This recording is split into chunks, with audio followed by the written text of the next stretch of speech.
He knew the moment he saw her at the altar with another man that he had already destroyed her. But he did not know the shape of that destruction until 7 years later, when she walked past him in a ballroom full of candlelight and did not stop. She did not pause. She did not turn her head. She moved through the crowd like a woman who had already said goodbye to him in a language he would never understand. And he stood there, his hand frozen mid-reach, his mouth open on a name he had no right to speak. The bet had been made on a foggy October night in the library of Blackwood Manor, a sprawling estate of damp stone and ancient oak that had belonged to the Ashford line for 4 centuries.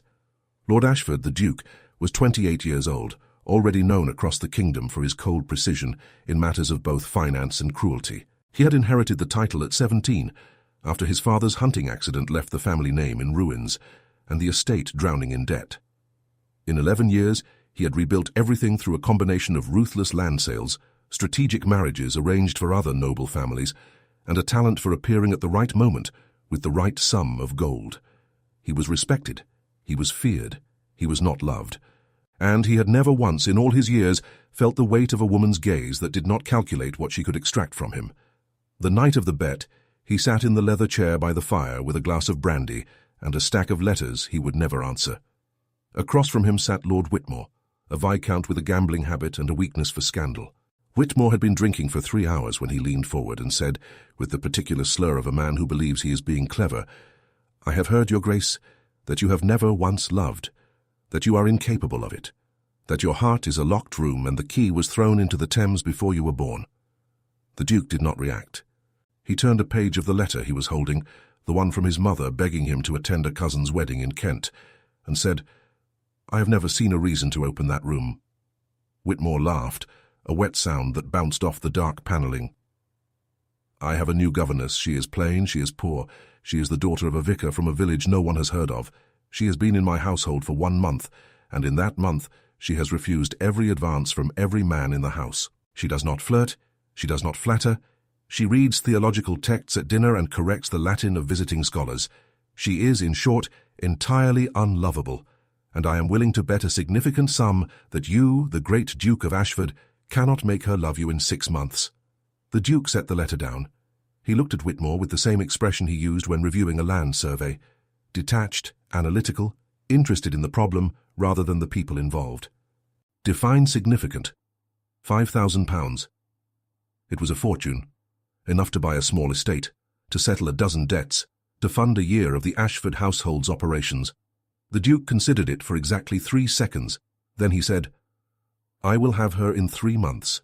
She will not love me, but I will make her believe she does. And when I stop, she will break." Whitmore extended his hand. The Duke shook it. The deal was sealed in brandy and cigar smoke, and neither man thought of the woman at the centre of it as anything more than a piece on a board. Her name was Miss Eleanor Grey.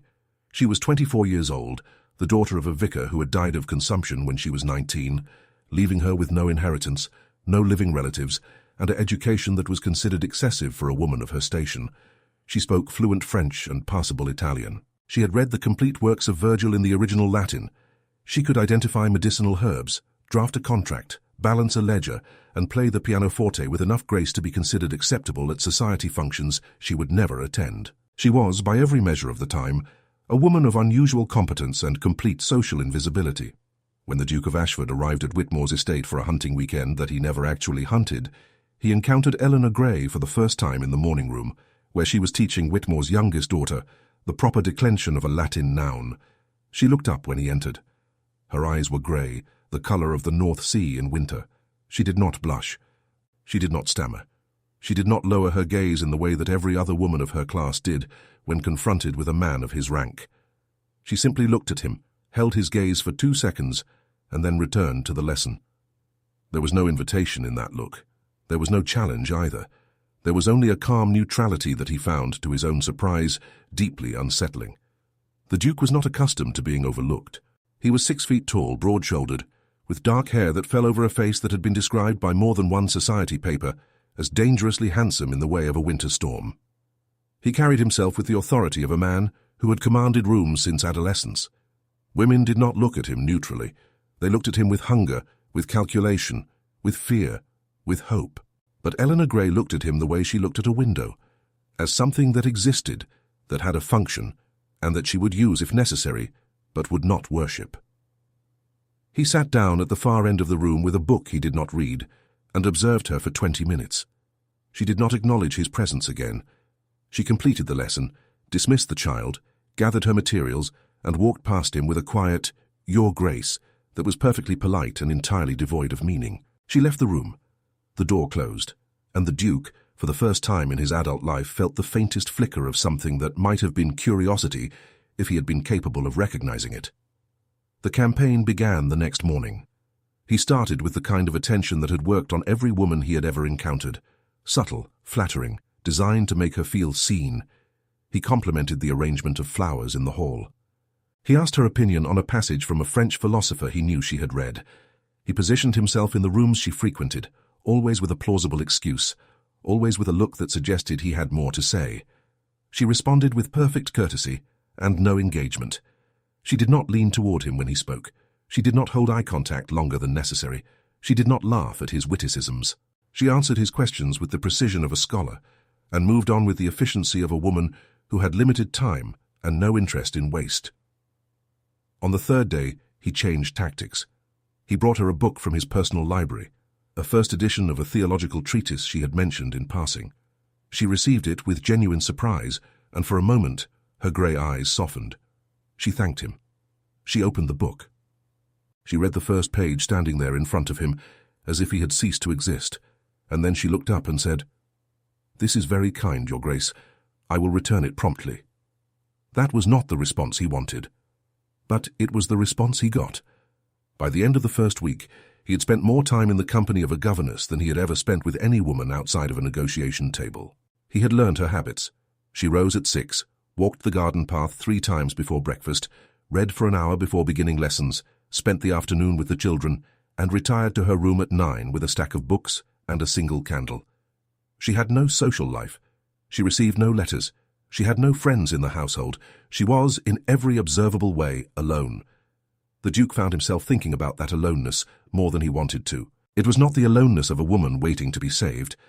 It was the aloneness of a woman who had already accepted that she was the only person she could depend on. There was no bitterness in her silence. There was no longing. There was only a quiet, steady competence that had been forged in loss and sharpened by survival. He began to notice details he had not expected to notice. The way her hand hesitated for a fraction of a second before she touched the spine of a book, as if she was honoring the object.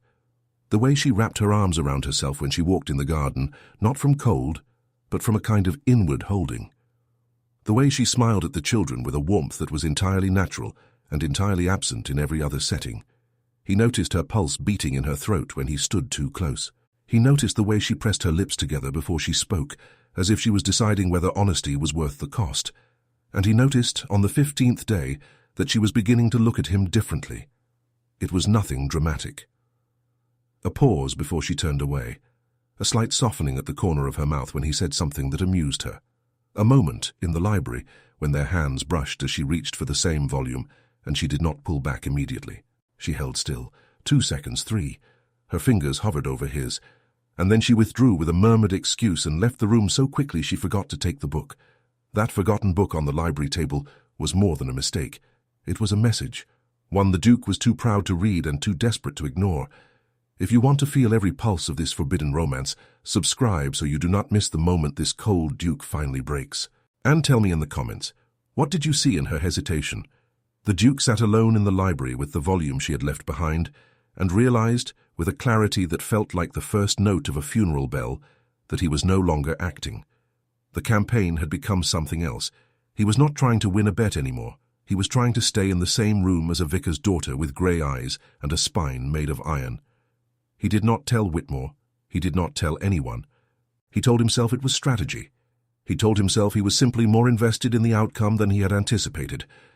But late that night, standing at the window of his guest room, he pressed his forehead against the cold glass and repeated, in a whisper, the words he had used to dismiss her to Whitmore. "I will make her believe she loves me. And when I stop, she will break." The words tasted like poison in his mouth, because he was beginning to suspect that the breaking would not be hers alone. By the end of the first month, the Duke had cancelled his return to Blackwood Manor 4 times. His steward sent increasingly urgent letters about estate matters. His mother wrote to demand an explanation. His creditors began to ask questions. He ignored all of it. He stayed at Whitmore's estate, finding reasons to linger near the schoolroom, finding excuses to walk through the garden at the hour he knew she would be there, finding ways to exist in her orbit, without admitting to himself that he could not leave it. She noticed. Of course she noticed. She was not naive. She was a woman who had spent her entire life reading the subtext of rooms where she was not welcome. She knew exactly what he was doing, and she responded with a caution that was not coldness but protection. She was not playing a game she did not understand. She was playing it perfectly, with the only defense she had, her own discipline. It was on the 34th day that the breakthrough came, and it came not through charm or strategy, but through something the Duke had never expected to deploy: honesty. They were alone in the garden, late afternoon. The light slanted gold through the dying leaves of autumn. He found her on the stone bench by the fountain, reading a letter. Her hands were shaking. He did not approach her at first. He stood at the edge of the path and watched her read, and watched her fold the paper, and watched her press it against her chest as if it was something precious and painful at the same time. "Miss Grey," he said. She looked up. Her eyes were wet. She did not hide it. She looked at him with an openness that he had never seen in her before, and she said, "My sister is ill. She is the only family I have left. I must return to my village tonight." He could have said something strategic. He could have offered her money or influence or a carriage and turned her gratitude into the next phase of his campaign. He did not. He sat down on the bench beside her, not too close, and said, "Tell me about her." And she did. She told him about Margaret, her older sister by 7 years, who had raised her after their father died, who had worked as a seamstress to pay for Eleanor's education, who had married a farmer and had 3 children and was now lying in a fever that would not break. She told him about the village where she had grown up, about the church where her father had preached, about the graveyard where her mother was buried, about the cottage that was falling apart because there was no one left to fix it. She spoke for 40 minutes uninterrupted, and the Duke listened. When she finished, he said, "I will take you myself. Tonight. I have a carriage ready in the stables. We will be there by morning." She stared at him. "Your Grace, that is not appropriate. I am aware. It will cause scandal. I am the Duke of Ashford. I have survived worse scandals than a carriage ride with a governess. Why would you do this?" He could have lied. He could have told her it was charity or duty, or the simple decency of a man who could not bear to see a woman in distress. But something in her grey eyes, in the way she held her sister's letter, in the way she had trusted him with the story of her life, demanded a truth he had never spoken to anyone. "Because I cannot stand the thought of you leaving this place alone," he said, "and I cannot stand the thought of you believing that no one in this world would cross a county for you in the dark." She did not speak. She held his gaze, and for the first time, her walls did not rise. They travelled through the night. The carriage was small, heated only by a single brazier in the proximity of their bodies. She sat across from him, wrapped in his coat, her face illuminated by the swaying lantern. She did not sleep. She watched the darkness pass, and he watched her, and neither of them spoke. But there was a language in the silence that was more honest than any words he had ever exchanged with a woman. They arrived at the cottage at dawn. The fever had broken the night before. Margaret was alive, weak but recovering, cradling her youngest child in a bed that smelled of lavender and wood smoke. Eleanor fell to her knees beside her sister, and the Duke stood in the doorway, an intruder in a world that did not include him, watching a woman love without reservation. He did not stay. He told her he would send a doctor from the nearest town. He told her to take as much time as she needed. He told her that Whitmore would not hear of her absence until she chose to return. Then he got back into the carriage and rode for 5 hours in silence, not to Blackwood Manor, but to a stretch of coastline where he had gone as a boy after his father's death, where the wind was so fierce it could drown out the sound of your own thoughts. He stood on the cliff's edge and looked at the sea, and admitted to himself what he had been avoiding for 34 days. He was not going to win the bet. He had already lost. Not because she had not fallen for him, but because he had fallen for her. And he had fallen in a way that he did not know how to name, because he had no vocabulary for love. He had only the absence of it, and now that absence had been filled, and the weight was unbearable. He returned to Whitmore's estate 3 days later to find that Eleanor had not returned. A note waited for him in his room, written in her careful hand. She would be staying with her sister until Margaret was fully recovered. She thanked him for his kindness.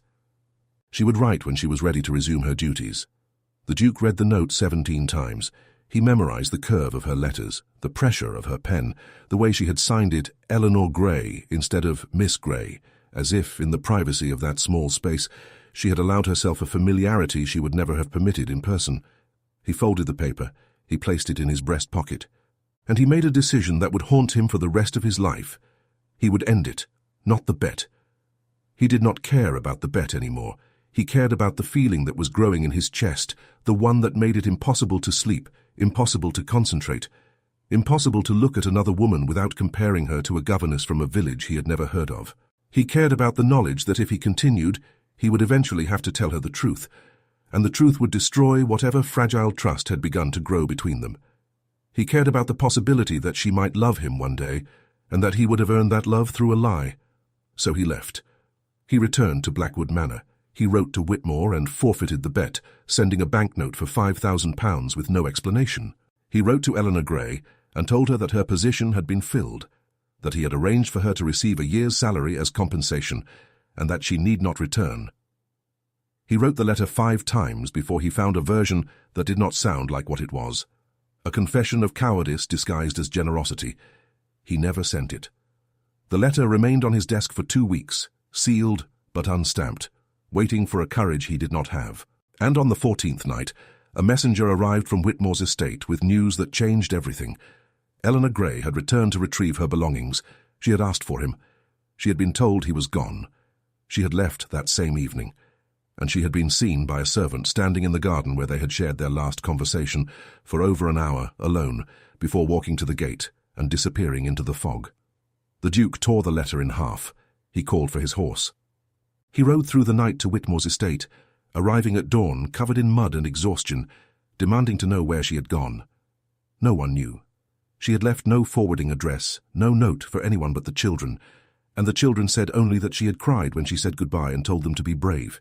He searched for her, not for a day, not for a week. He searched for her for 3 months, through every village within 100 miles, through every registry office, every church ledger, every workhouse, every cottage large enough to house a woman and her memory. He hired investigators. He offered rewards. He stood in market squares with a description of a woman with grey eyes and a quiet voice, and he watched strangers shake their heads and walk away. He did not find her. He found her sister, Margaret, living in a house 2 miles from the cottage, recovered but poor, alone with her children. Margaret looked at him with eyes that had seen too much loss to be impressed by a duke's desperation, and she said, "She left. She would not tell me where. She said she had to start over somewhere that did not remind her of what she could not have." "What could she not have?" he asked. Margaret looked at him for a long, terrible moment, and then she said, "You know exactly what she could not have, and you are the reason she does not." The Duke did not dismount. He sat on his horse in the mud of Margaret's yard, the rain beginning to fall in thick sheets, and he listened to the words land like stones in his chest. You know exactly what she could not have. He knew, he had always known. She could not have him because he had never once in all their weeks together offered her the one thing that mattered. He had offered her flattery, attention, a carriage ride through the night, a coat around her shoulders. He had never offered her the truth. He had never told her why he was there. He turned the horse and rode back through the rain, not toward Blackwood Manor, not toward any destination that could be found on a map. He rode until the horse was exhausted, and then he walked, leading the animal through fields and hedgerows, his fine boots ruined, his coat soaked through, his mind turning over the same question again and again. Where does a woman go when she has nothing left but her own 2 hands and the memory of a man who could not be honest with her? The answer, he discovered, was nowhere she wanted to be found. The investigators returned month after month with nothing. They traced her to a coaching inn in the town of Dorchester, where she had stayed for a single night. They found a dressmaker in Bath who remembered a woman with grey eyes who had asked for work and been turned away. They turned up a record of a passenger on a ship bound for the Americas, but the name did not match, and the description was wrong by half a decade. The trail went cold in the winter of 1853 and never warmed again. 7 years passed. The Duke did not marry. He did not court. He did not attend the balls where mothers pushed their daughters toward him with the desperation of merchants at the end of a slow season. He became a recluse in his own estate, managing his lands with mechanical precision, attending Parliament only when his title absolutely required it, and spending the long, dark evenings in the library with the book she had left behind on that day in Whitmore's house. He read it cover to cover 17 times. He knew every annotation in her hand, every marginal note in her careful script. He knew that she had disagreed with the author on page 42 and written in the margin in Latin, a refutation so elegant it stopped his breath. He read her words until they were etched into his soul, and still the silence between them grew wider with every passing year.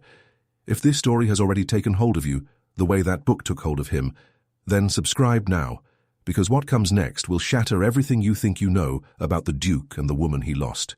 And tell me in the comments, what do you think she wrote in the margin on page 42? The book sat on his desk, not on the shelf. It sat where he could see it when he woke, when he ate, when he wrote letters he never sent. It was the only thing he had of her, and it was not enough. In the 7th year, a letter arrived from a solicitor in a coastal town called Whitby, on the northeastern edge of the kingdom. The letter stated that a Miss Eleanor Gray had passed away 3 weeks earlier, leaving no will, no property, and no known next of kin. Among her personal effects, the solicitor had found a sealed envelope addressed to the Duke of Ashford, Blackwood Manor, and he was writing to inform his Grace that the envelope had been forwarded under separate cover. The Duke read the letter standing at his desk. He read it twice. He set it down. He walked to the window and looked at the garden that had not been properly tended in years, the hedges overgrown, the fountain dry, the stone bench where she had once read her sister's letter now covered in moss. He stood there for a very long time, and then he sat down in the chair where he had written the letter he never sent, put his head in his hands, and wept. The envelope arrived 4 days later. It was sealed with plain wax, no crest, no mark of any kind. It was addressed in her hand. He recognized the curve of her letters from 7 years of memory, and he could not bring himself to open it for an hour. He held it. He turned it over. He pressed it to his lips, and then he broke the seal. Inside was a single sheet of paper. The ink was faded, the paper worn at the edges, as if it had been folded and unfolded many times. The letter was dated 1 year after she had disappeared. Your Grace, I do not write to burden you. I write because there is a truth you deserve to know, and I have carried it long enough alone. When I left Whitmore's estate, I carried more than my belongings. I carried a child, yours. I did not tell you because I did not know how, and by the time I understood what I was carrying, you had already made it clear that I was a chapter you had closed. I named him Thomas, after my father.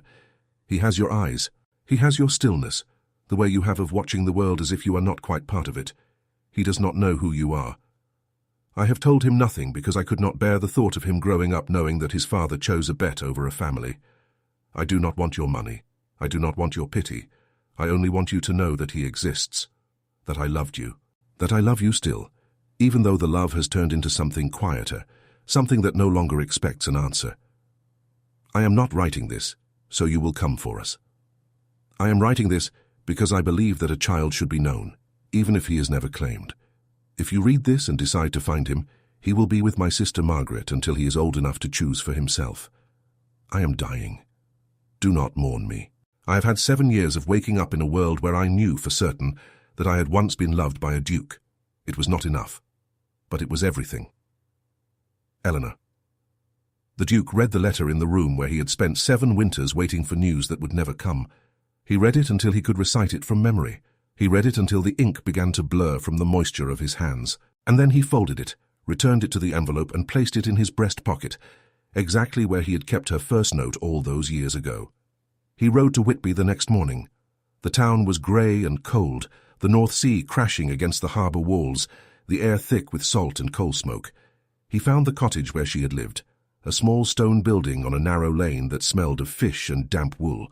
The landlord told him she had rented it for 5 years, paid on time every month, and died in the front room with a book open on her chest. It was a volume of Virgil. She had been reading it when she went. The boy? The Duke asked. Gone, the landlord said. Her sister came the day after, took him and everything she owned, said they were going north, but she would not say where. The Duke did not ask where. He already knew. He turned his horse and rode southwest, through the moors, through the rain, through the gathering dark, until he saw the familiar chimney smoke of the cottage where Margaret lived, where Eleanor had grown up, where the woman he had loved had spent the last hours of her life writing to a man who had never deserved a single word from her pen. He arrived at midnight. The cottage was dark, but a candle burned in the window. He dismounted.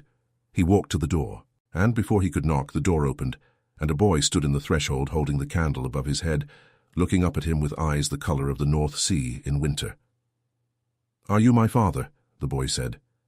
The Duke opened his mouth. No sound came. He looked down at this child, this small, serious creature with Eleanor's chin and Eleanor's stillness, and he felt the entire architecture of his carefully constructed life crumble into dust. "Yes," he said. "I am." The boy studied him for a long moment. He did not smile. He did not step aside. He looked at the Duke with the same calm neutrality that the Duke had seen once before, in a morning room, in the eyes of a woman who had not known she was being watched. "My mother told me you might come," the boy said. "She said you were probably sorry. She said I should let you in anyway." The Duke knelt in the mud of the threshold on the ground where Eleanor Gray had walked 1,000 times, in front of the house where she had been born and where she had died, looking at the child she had raised alone, in silence without him. "I am more sorry than I know how to say," he whispered. The boy considered this. Then he stepped back, opened the door wider and said, "You can come in, but you have to tell me everything. She said you would. She said that was how I would know if you were telling the truth." The Duke rose. He stepped across the threshold into the small, warm cottage where a woman he had once loved had built a life he had never been part of.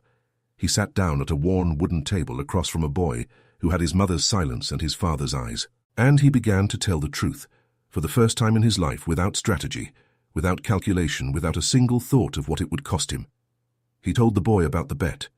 He told him about the book in the library, about the carriage ride through the night, about the letter he had written and never sent. He told him about the 7 years of searching, about the investigators who had come back empty-handed, about the envelope that had arrived 4 days ago and the words inside it that had changed everything.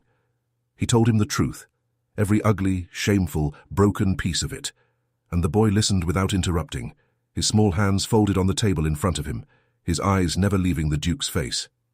When he finished, the boy said nothing for a long time. The candle flickered. The wind rattled the window, and then the boy said, "She cried for you. At night when she thought I was asleep, she would sit in that chair by the fire and hold a book and cry. I asked her once why. She said because she had loved someone who did not know how to let himself be loved. She said it was not your fault. She said some men are born with walls inside them, and it takes a lifetime to learn how to tear them down." The Duke could not answer. The tears were running down his face, and he did not try to stop them. The boy slid off his chair. He walked around the table. He stood in front of the Duke, looked up at him with the grey eyes that had haunted every empty room of Blackwood Manor for 7 years, and held out his hand. "I am Thomas," he said. "I am 8 years old. I can read Latin and Greek. I can ride a horse. I can fish. I can cook eggs. I am not afraid of the dark. And I have been waiting for you." The Duke took the boy's hand. It was small. It was warm. It was the hand of a child who had been raised by a woman who had been abandoned by the man who now held it. "I am Matthew," the Duke said. "I am 35 years old. I can read Latin and Greek too, but your mother could read them better. I can ride a horse, but not as well as I should. I cannot fish. I cannot cook eggs. I am afraid of the dark, but I have been afraid of the light even more, and I have been waiting for you longer than you have been alive." The boy smiled. It was a small smile, a careful one, the kind of smile that a child gives when he is not sure whether he is allowed to hope. But it was there, and it was enough. They sat together at the table until the candle burned down to nothing. The Duke told the boy about Blackwood Manor, about the library with the ceiling painted like the night sky, about the stables and the horses, about the garden where the fountain had run dry. The boy told him about the village school, about the friend he had made who could catch frogs with his bare hands, about the spot by the river where his mother used to take him to read poetry aloud. At some point, Margaret came to the doorway. She stood with her arms crossed, watching them, her face unreadable. She said nothing. She did not have to. The look she gave the Duke was not forgiveness. It was not condemnation. It was assessment. It said, "I am watching you. I will know if you are genuine. And if you are not, I will take him back before you can blink." The Duke met her eyes. He did not look away. He nodded once, a silent acknowledgement. She nodded back. Then she turned and disappeared into the back of the cottage, leaving them alone. The Duke looked at the boy, at the son he had never known, at the inheritance he had never earned, at the future he had never imagined possible. "I will make mistakes," he said. "I do not know how to be a father. I barely know how to be a man, but I know how to learn. And I know how to stay." The boy looked at him with the calm grey eyes that had seen more loss in 8 years than the Duke had seen in 35.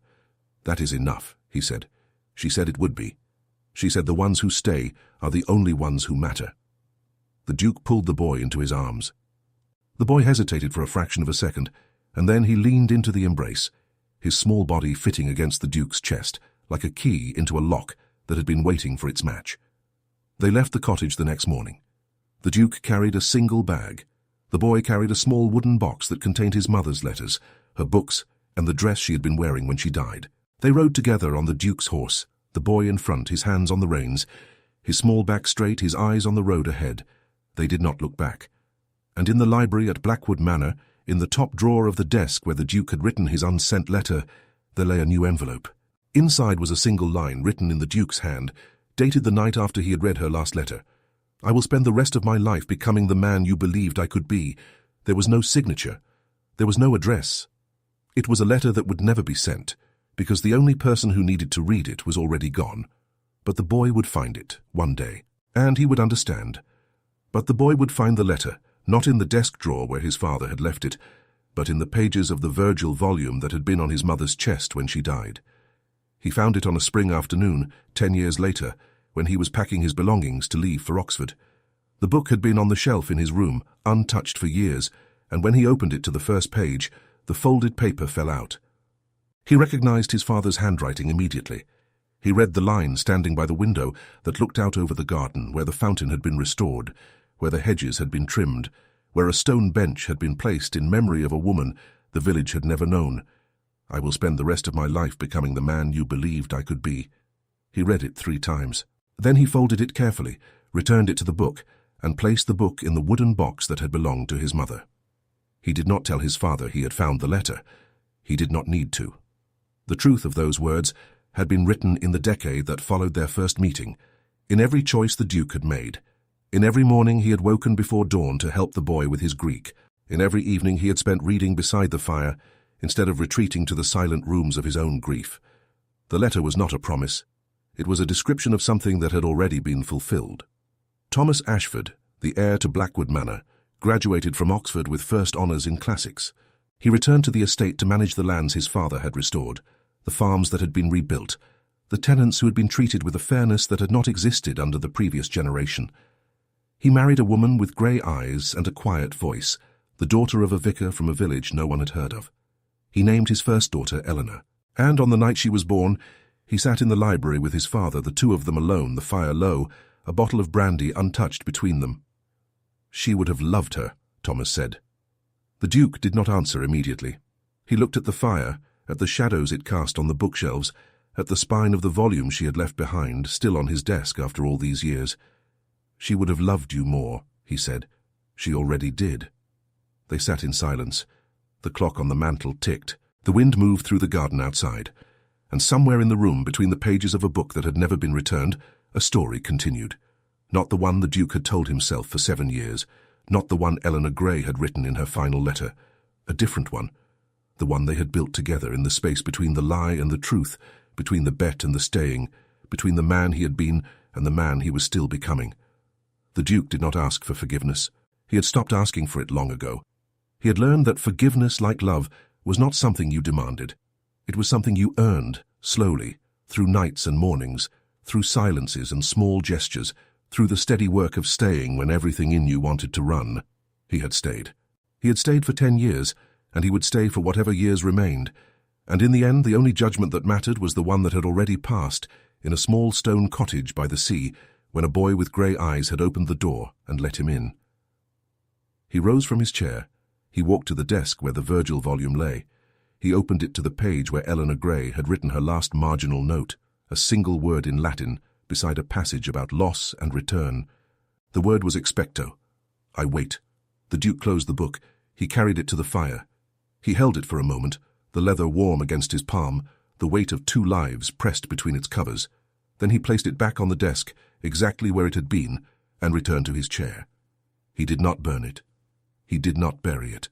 He left it there, in the room where he had spent so many years waiting for a letter that never came, because he had finally understood what Eleanor Gray had known all along. The waiting had never been about arrival. It had been about transformation.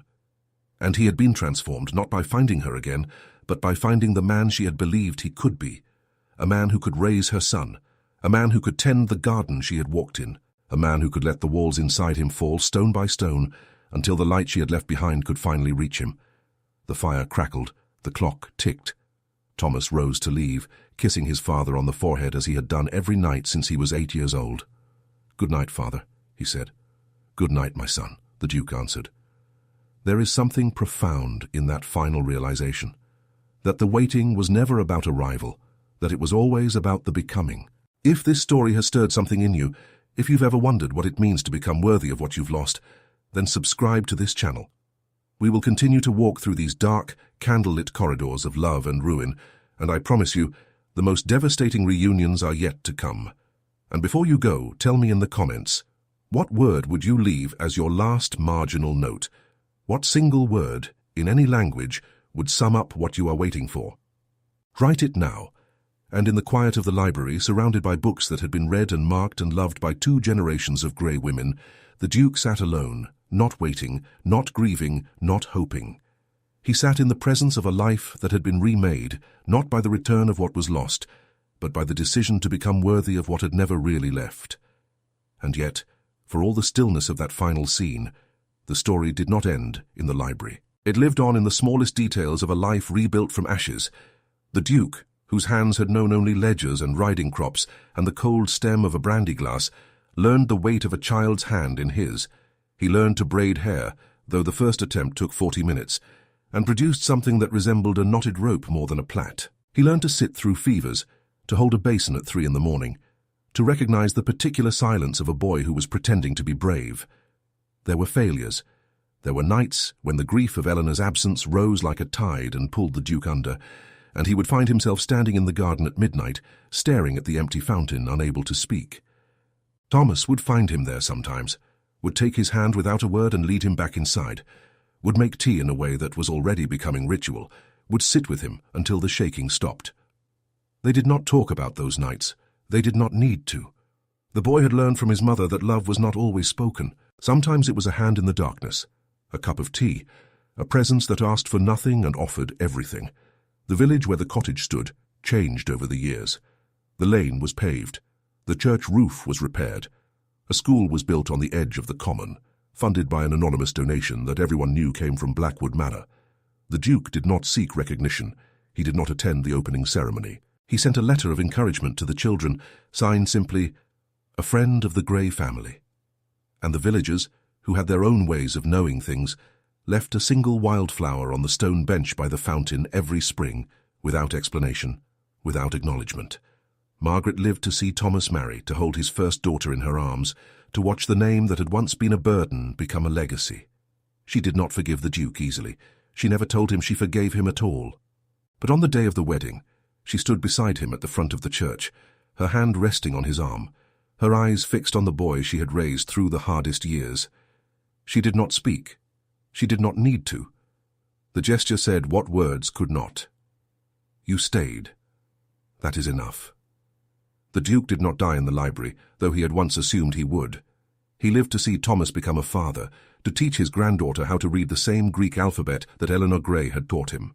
He lived long enough to watch the walls of Blackwood Manor fill with children's laughter, to hear the fountain running again, to see the garden overgrown not with neglect but with play. He lived long enough to understand that redemption is not a single moment of confession. It is the accumulation of thousands of small choices made over decades when no one is watching. On the night he died, he was 93 years old, the oldest Ashford Duke in 7 generations. He died in his sleep, a book open on his chest. It was not the Virgil volume. That volume remained on the desk in the library, still open to the page where Eleanor Grey had written Expecto. The book he was reading the night he died was a volume of poetry, a gift from Thomas on his 75th birthday, inscribed on the flyleaf in a hand that had grown steadier with age, "For the man who taught me what staying means." He did not wake the next morning. The servants found him with the book still in his hands, his face peaceful, the fire in the grate long cold. On the table beside him was a single piece of paper, a letter he had been writing but had never finished. It was addressed to no one. It read, "I have been waiting for you my entire life, and now I am ready to meet you again." The funeral was held in the village church where Eleanor Grey's father had preached, where her funeral had been read by a vicar who did not know her story. The church was full. The congregation spilled out into the graveyard, the lane, the fields beyond. People had come from villages they had never visited, from estates they had never heard of, to say goodbye to a man who had spent the second half of his life proving that it was possible to change. Thomas spoke at the service. He did not speak about the bet. He did not speak about the years of searching. He spoke about the mornings in the library, the Greek lessons, the silent nights by the fire. He spoke about a man who had learned to love by learning to stay, and who had taught everyone who knew him that the true measure of a life is not the mistakes you make, but the ones you spend the rest of your days repairing. He told me once, Thomas said, his voice steady, that he did not deserve my mother, and I told him he was right. He did not deserve her. But that was never the point. The point was that he spent 40 years trying to become someone who might have been worthy of her, and in that effort he became someone worthy of all of us. There was not a dry eye in the church, but there was no weeping. There was a quiet, deep gratitude, the kind that does not need to be spoken aloud because it is felt in the bones. The Duke was buried beside his wife, not Eleanor Gray. He had married a woman 15 years after Thomas left for Oxford, a widow from a neighbouring estate, kind and steady and patient, who had seen past the walls he had spent a lifetime building and had chosen to live inside them with him. She outlived him by 5 years and died in the same house, surrounded by the same books, the same garden, the same silence that had become a kind of language between them. Eleanor Gray's grave had never been moved. She had been buried in the village where she had died, in a small churchyard overlooking the sea, under a headstone that read only her name and the dates of her life. No inscription, no epitaph. Her sister had chosen that simplicity, and the Duke had honoured it, though he had visited the grave once a year for 30 years, standing in the salt wind without words, the Virgil volume in his coat pocket, the letter he had never sent folded inside it. Thomas placed a second stone beside hers, the year after his father died. It read, Matthew Ashford, Duke of Ashford, who learned to stay and who crossed the county for her in the dark. He had chosen the words himself, a decade before his death, and had written them on a scrap of paper that Thomas found in the same drawer as the unsent letter. He had added nothing else. No title, no dates, no list of achievements. The only thing he wanted carved into stone was the one thing that had saved him. The two graves stand side by side on the cliff above the North Sea, their inscriptions worn by wind and salt. The grass between them, always kept short by an anonymous hand that comes at dawn once a month, leaves a single wildflower, and is gone before the sun rises over the water. It is said that on certain evenings, when the light is low and the fog rolls in from the sea, a figure can be seen standing at the edge of the cliff, looking out at the horizon, a book in his hand. No one knows who he is. No one asks. The villagers have learned to let certain things remain unspoken. They know the story. They have passed it down through 2 generations now, and they know that some loves are not ended by death. They are simply transformed into something quieter, something that waits in the spaces between the wind and the stone, something that does not need to be seen to be true. The library at Blackwood Manor still stands. The fountain still runs. The garden still blooms in the spring. The Virgil volume remains on the desk in the study, its pages soft from a century of handling, its margins filled with the handwriting of 3 generations. The word expecto is still visible, still waiting, still unfinished. And on the first day of every spring, a small ceremony takes place in the garden, witnessed by no one but the trees. A chair is placed on the stone bench by the fountain. A book is opened to the page where a woman once read her sister's letter, and a man, now old, now carrying the weight of 50 years of memory, sits in silence for exactly 1 hour, watching the light shift across the water. He does not speak. He does not weep. He sits with the same calm stillness that a governess once showed a duke in a morning room, unaware that she was being watched, unaware that her life had already changed the course of history. And when the hour is done, he closes the book, rises and walks back into the house, to the laughter of grandchildren, to the warmth of the fire, to the life that was built not from the past, but from the present, not from the story that had been written, but from the story that was still being written, because that is what Eleanor Gray had taught him in the end, that the waiting is not about what is lost. The waiting is about what you become while you wait, and the only way to honour the one who left is to become the person they believed you could be. The Duke never sent the letter. He never had to. The truth of it was written in every choice he made, in every day he stayed, in every generation of Grey women and Ashford men who would carry the story forward, not as a tragedy, but as a testament to the impossible, that a man, even a man who had built walls around his heart, could learn to let them fall. He had learned, he had stayed, and in the end, That was all that had ever been required of him.